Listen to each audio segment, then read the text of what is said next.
Hello, everyone.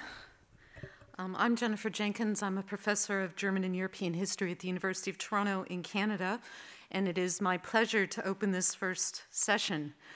Just a program note, I'm a historian. I work on German-Iranian relations, global history, and German foreign policy, and the bio in your program is unfortunately incorrect. Please don't ask me any questions on Old Icelandic because I can't answer them. So there is a corrected one that is available as a printout, so just as a program note. So to today's panel, post-war political frameworks, networks, and movements. And the signing of the armistice on November the 11th, 1918, and the end of the Great War was the culmination of one conflict and the start of many others. The war had powerfully mobilized populations. In the many political languages of the period after 1917, Bolshevism, Wilsonianism, Pan-Islamism, Pan-Asianism, and the many expressions of nationalism, these were all affected by the war, and they were all highly mobile. They posited different conceptions of popular and national sovereignty, and they drew competing maps of what could constitute a new international order. So in the north of Iran, for example, the short-lived socialist Gilan Republic of 1920 confounds our political understandings. Was it Islamist, Bolshevik, nationalist? Was it all of the three or none of the above? Likewise, the anti-colonial, pan-Islamic, and nationalist political forces that emerged in Central Asia in the aftermath of the 1917 Russian revolutions, these were connected to the Ottoman Empire and to Istanbul. They took many different political shapes and expressions, and they had short lifespans. So this is just to say that this topic of political mobilization in the long end of the war is a huge and fascinating topic. Our two speakers on this topic today, I will introduce them briefly because you have a fuller bio in your program. Our first speaker is Radhika Desai. She is Professor of Political Studies and the Director of the Geopolitical Economy Research Group at the University of Manitoba in Winnipeg. And our second speaker, Cemil Aydin, is Professor of History at the University of North Carolina at Chapel Hill, where he works on global intellectual history and international history, focusing on Asia and the Middle East. So first, if I could ask Professor Desai to come forward, and the title of her talk today is The First World War as a Crisis of the Imperial Order.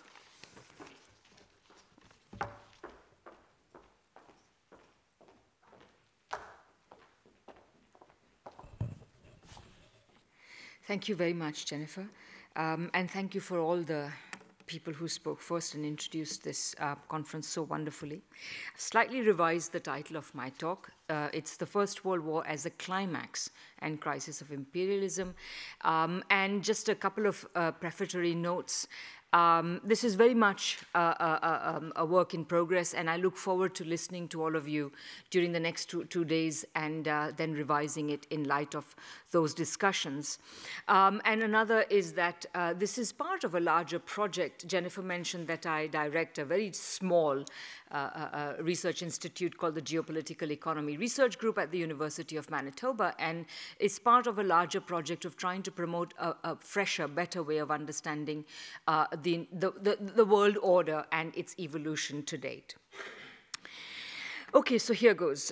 The idea that the First World War did not end in some palpable way when the guns fell silent in 1918 is not new in international relations, though writers who propose this come largely from critical traditions. The realist Edward Hallett Carr was who famously linked the First and Second World Wars with his concept of the 20 years crisis, was not without his Marxist influences.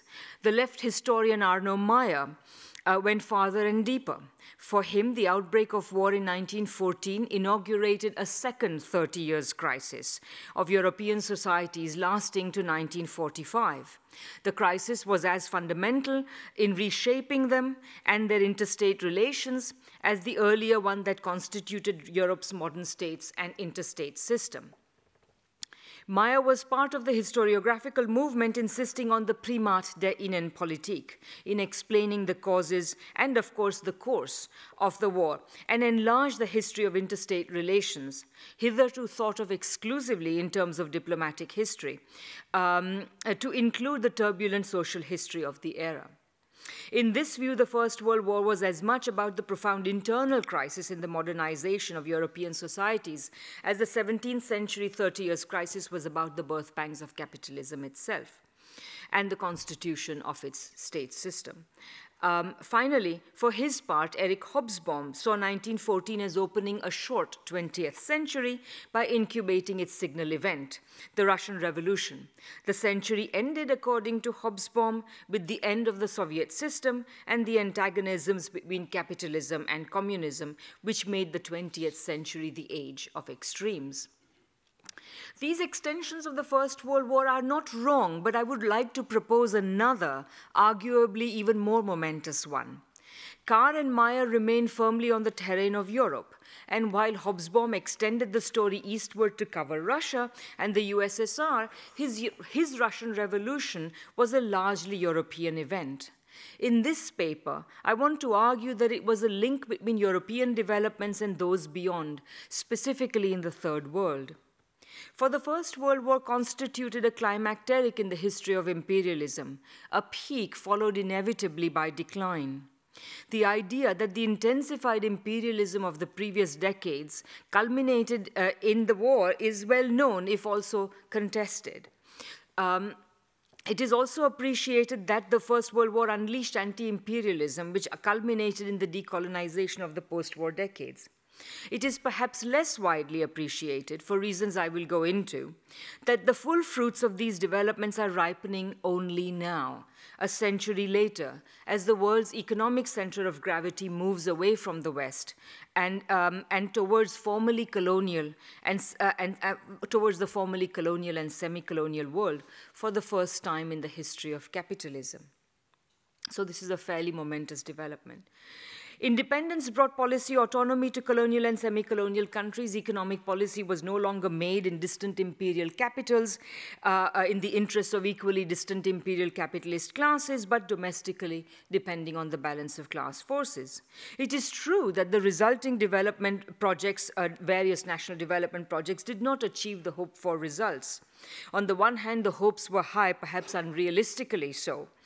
On the other, the mechanisms of imperialism also changed, going from a focus on the direct exploitation of colonies which imperial powers no longer controlled, to one on developing their own national economies to retain the competitive edge in world markets and maintaining thereby structures of unequal exchange. And in addition, formal colonialism did not end the considerable power of the informal forms of imperial control, which also gave rise to conceptions of neocolonialism and a myriad attempts to theorize the nature of post-war imperialism, which focused chiefly on these rather than the mechanisms of the far more effective structures of unequal exchange.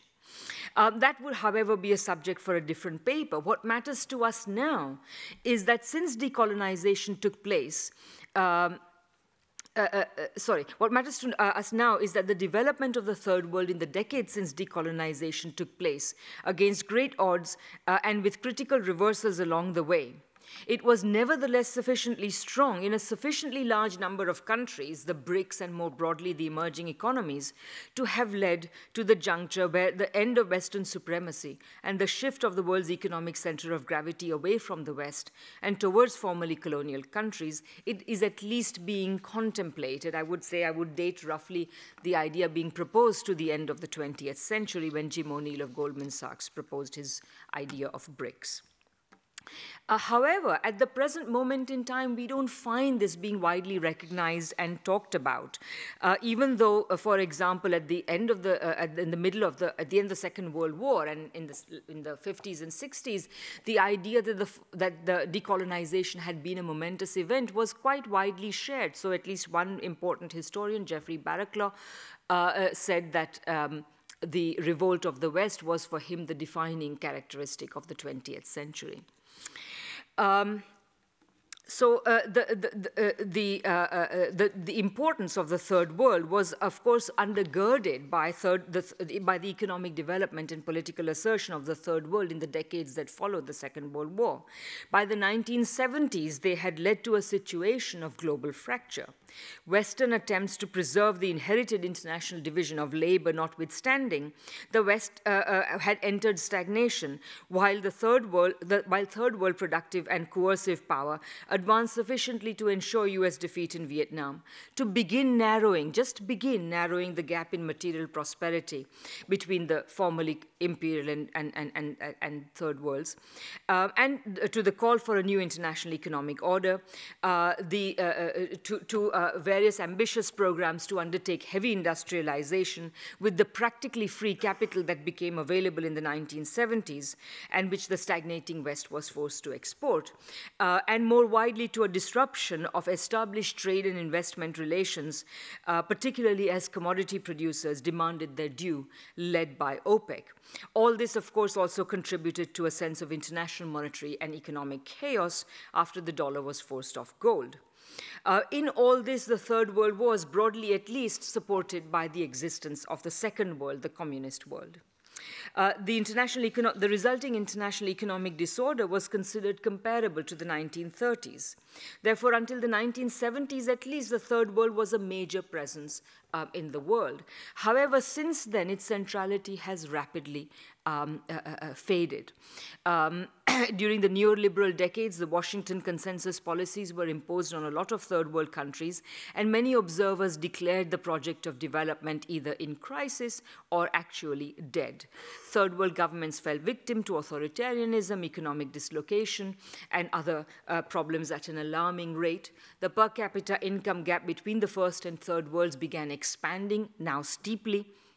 With the dissolution of the USSR and the Eastern Bloc, the Third World also has since become a site of humanitarian intervention, I put that in quotation marks, against rogue states, also quotation marks, and failed states. The general disdain to which the Third World is now subject has turned the term Third World, which once represented hope, agency, a rejection of established imperial arrangements, to a general term of disdain and contempt.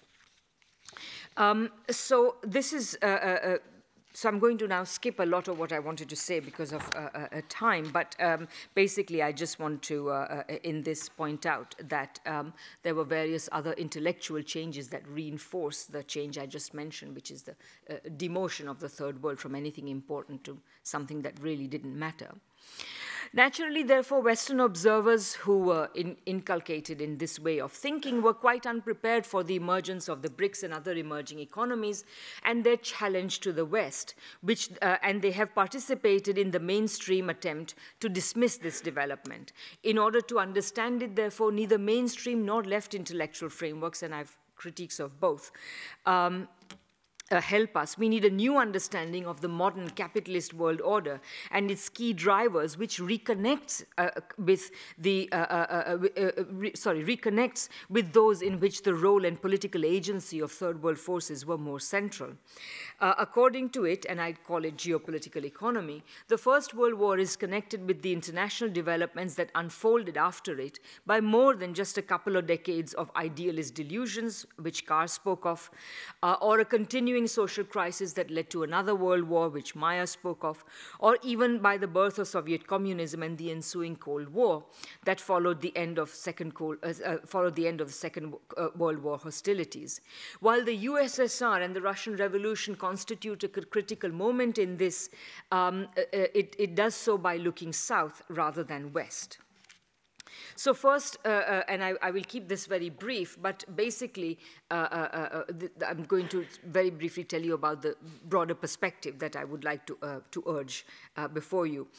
If the dominant social ideas are those of the ruling classes, then dominant ideas about the world order typically emanate from the most powerful countries, like the 19th century British free trade, which Friedrich List, for example, criticized, or late 20th century ideas of American hegemony and globalization, which I also consider among these ideologies.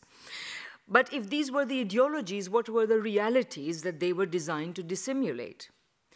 Given capitalism's tendency towards surfeits of commodities and capital, inequalities and crises, states have always been and remain very central in managing it.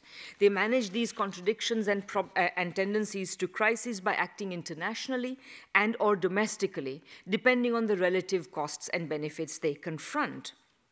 It is this type of action that gives rise to the turbulent and state-centric dynamic of specifically capitalist international relations from its beginnings, and this has been termed by various writers across the political spectrum, or seen very similarly by various writers across the political spectrum, but it has the name which Trotsky gave it, which is uneven and combined development. But this is not an alien or particularly extreme left-wing idea. Alexander Gerschenkron, for example, a historian of the Soviet Union and also of Russian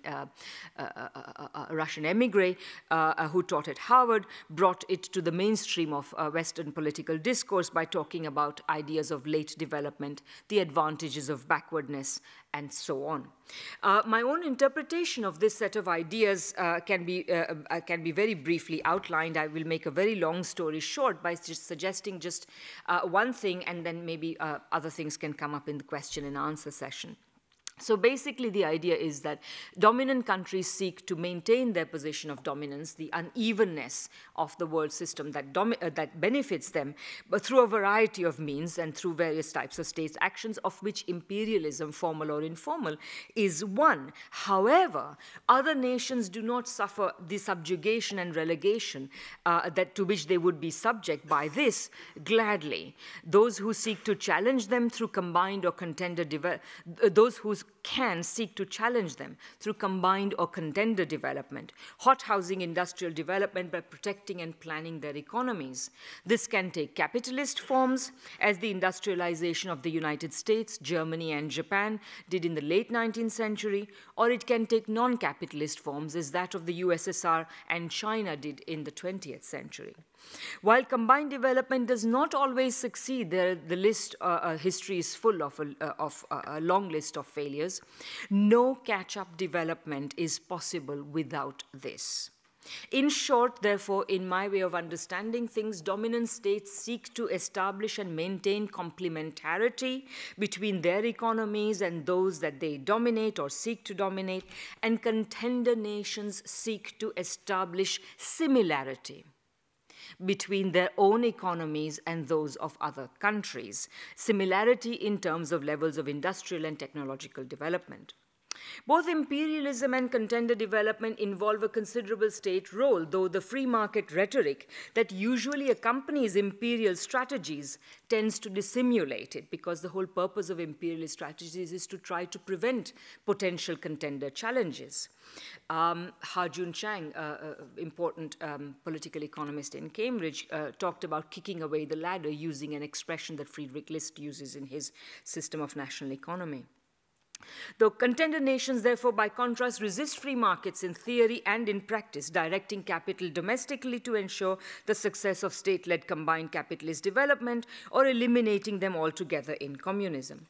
Capitalists of the dominant countries typically oppose combined development elsewhere, since even though they themselves often dominate from considerable state action. But they oppose it elsewhere since it restricts their own freedoms in those countries and poses a potential challenge to their dominance. In a book written back in 1977, Fred Bloch reminded us that that sort of development is particularly also threatening because it can easily be seen to go over into some kind of socialism or social democracy. So this is the understanding of, this is my understanding, but it's also the understanding that underlies the classical theories of imperialism that trace the causes of the First World War to competitive imperialism and were influential beyond the confines of Marxism. They remained influential right through to the late 20th centuries, but since then, in the neoliberal decades, they have tended to be ignored both by the mainstream as well as by Marxists. Marxists, recent work on the causes of the First World War has tended to shy away from larger structural explanations to focus on the minutiae of events. Even so, it is noteworthy that recent work has moved away from the usual blame game, which is to say, in established, particularly English discourse, the blame usually resides. Of course, this was also helped by the Fisher thesis and so on, but nevertheless, the blame Germany game. If, however, contrary to the Fisher thesis that the German government chose war, planned it in advance in the hope of breaking out of their European isolation and launching a bid to world power, many now see the outbreak of war as a tragedy, not a crime, and and believe that the Germans were not the only imperialists and not the only ones to succumb to paranoia. I'm quoting Christopher Clarke's work here. We are back to some sort of structural explanation of the war, and here Marxists have been and remain far in the intellectual lead. The origins of the First World War, Eric Hobsbawm opined, lay in the nature of a progressively deteriorating international situation, which increasingly escaped the control of governments. Clarke does not differ greatly. This is many years later. The protagonists of 1914, as he famously observed, were sleepwalkers. Watchful but unseeing, haunted by dreams, yet blind to the reality of the horror they were about to bring to the world. These kind of structural explanations would therefore have to center around uneven and combined development, specifically that of the contender powers, the United States, Germany, and Japan, that challenged the industrial supremacy of Britain after 1870 through various forms of state-led industrialization. As it happened, their rise coincided with the Second Industrial Revolution, with its high capital requirements and explosive growth of productive forces, leading to the nationalization of capital, that's what Bukharin called it, and the emergence of finance capital, which Hilferding preferred the term finance capital, although it's important to remember that this should not be confused with the financialization we experience today. This is often confused in current literature. They're two very, very different things.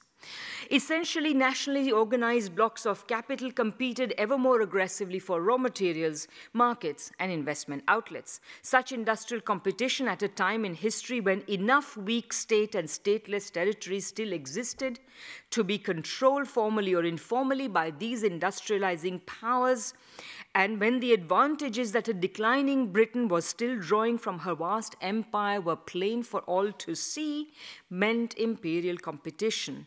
This is much the story that Hobsbawm tells, although he tells it without employing the term uneven and combined development. Competition between imperial powers and the war it led to inevitably weakened their hold over the colonies, strengthened nationalist and socialist revolutionary forces, and gave them more options and weakened the existing international structure of power. The Russian Revolution was the first and at the time most important beneficiary. It was anti-imperialist as much as it was anti-capitalist. The Bolsheviks' chief worry in the early years was that imperial intervention could undo their fledgling revolution. Moreover, revolutions in Western Europe failed, while nationalist forces across the colonial and semi-colonial world were strengthened as wartime colonial exactions excited resentment. No wonder then that that 30 Years' War closed as it had been opened, with communist revolution against imperialism, this time the Chinese. The colonies that had already been energized by the Japanese defeat the Japanese defeat of Tsarist Russia in 1905, and by the Bolshevik Revolution. Its peace decree published the secret treaties, called for national self-determination of the colonies, condemned territorial ambitions, and forced Wilson to proclaim his considerably less radical 14 points in response, so that the US could retain purchase in a radically altered situation. By the time the war ended, nationalists could see that imperial powers, quote, could be defeated shamefully and dishonorably, unquote, and even victorious powers were, quote, patently too weak to restore their old positions, unquote. This is Hobsbawm again.